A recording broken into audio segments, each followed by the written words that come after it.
You feel it, don't you? That subtle shift in the air. The world seems to tilt, just slightly, and suddenly the ground beneath your feet feels less solid than it did yesterday.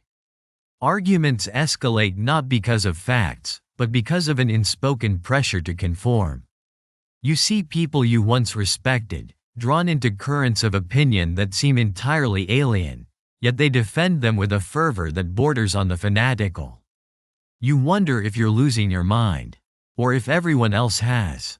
It's not madness, it is design, that quiet, gnawing suspicion inside you, the one you tuck away because it feels too cynical, too unsettling to voice aloud. It's the feeling that the truth isn't some fixed star, but a malleable thing, shaped and polished, then presented to you as if it were inevitable.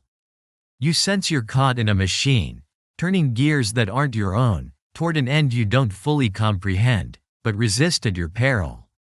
You are. What you perceive as widespread consensus, as the natural evolution of thought, is often nothing more than a carefully constructed echo chamber. And someone, somewhere, is the architect. They don't just happen. They are built, brick by brick, using the very architecture of your own mind against you. Your brain has shortcuts. They were designed for survival, for speed. The architect understands these shortcuts, knows them intimately, and turns them into levers. They don't need to convince you of a lie. They simply need to curate the environment where your own biases will lead you to it naturally. Consider confirmation bias. You are hardwired to seek out information that validates what you already believe.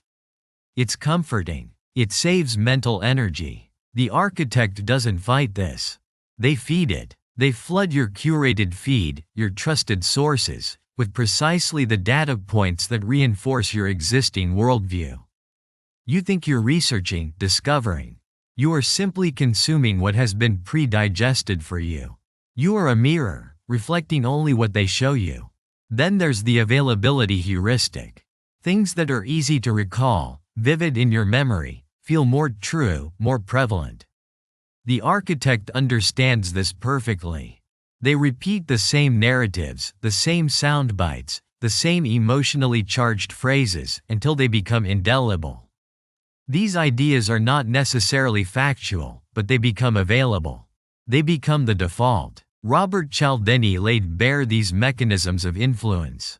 He showed us how social proof, authority, and scarcity don't just persuade, they compel.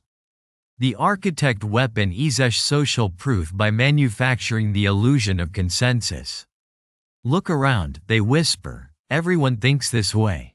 To disagree is to stand alone. To stand alone is to invite ostracism. Ostracism is a death sentence to the social animal. They present figures of authority, carefully chosen, often manufactured, always aligned, to deliver the message. An expert, a leader, a sage.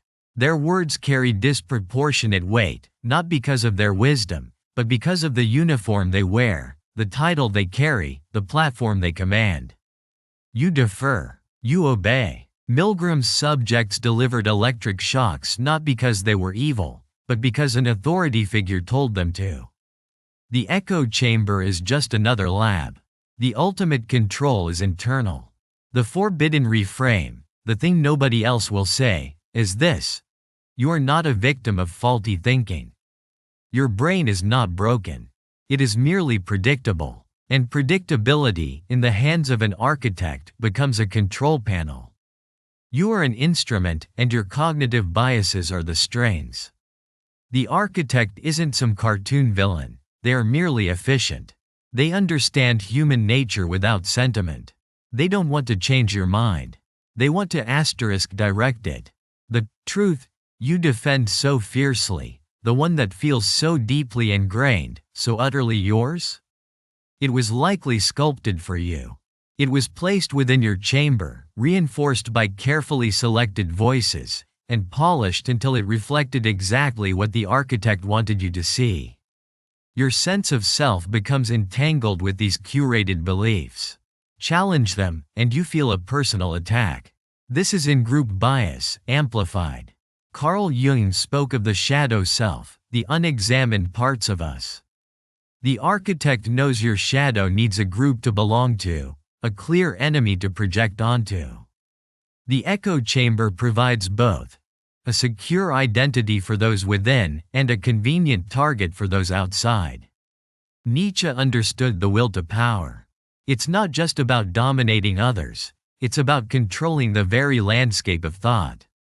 The architect doesn't just present values, they re-evaluate them. They redefine what is good, what is evil, what is acceptable, what is anathema. And once those new values are established within your chamber, you will defend them as if they were your own sacred creations. You will police them among your peers. You will become an enforcement mechanism for the architect's design. The real power isn't in speaking truth to power. It's in controlling the narrative upon which power is built. It's about understanding that objectivity is often a luxury, and in the trenches of information warfare, conviction is far more potent than fact. They don't teach you this in schools. They shouldn't. What happens when you realize your entire reality is a construct? When you understand that the walls you stand behind, the beliefs you cling to, were not grown organically but were meticulously engineered to contain and direct your thinking. The first impulse is to rage. The second is to despair. The forbidden path is to observe, to turn the mirror, to become, for a moment, an architect of your own awareness. Here is your 7-day experiment. A challenge not to break free, but to see the cage, to understand its construction from the inside. 1. Choose one strongly held opinion you possess, something you believe deeply, perhaps even something you identify with. It could be political, social, cultural.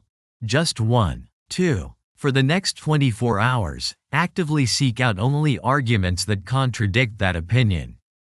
Do not engage. Do not debate. Do not try to change your mind. Simply observe the counter-arguments, the logic, the emotional appeals. Look for the architecture of the opposing chamber. 3. Identify the echo chambers you currently inhabit.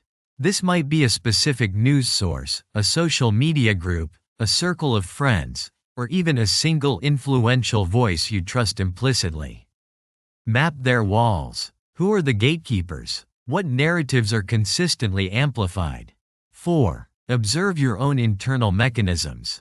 Notice how information that confirms your existing beliefs feels satisfying, familiar. Notice the subtle emotional reward you receive when your biases are affirmed. 5. Pay attention to your internal resistance when confronted with information that challenges your group identity. That feeling of discomfort, of unease, that is the feedback loop of the echo chamber at work, defending its boundaries. 6. For the entire 7 days, practice the double negative whenever an opinion is presented to you, especially if it resonates strongly. Instead of asking, "Is this true?" ask, "What else could be true?" And immediately follow it with, "Who benefits if I believe this?" 7. At the end of these 7 days, recognize that the game is not about right or wrong, truth or falsehood, in the way you were taught. It is about who designs the game board. It is about who holds the strings. And once you see the strings, you can begin to choose if you will dance to their tune, or learn to cut your own. The syllabus is forbidden for a reason. Once seen, it cannot be unseen.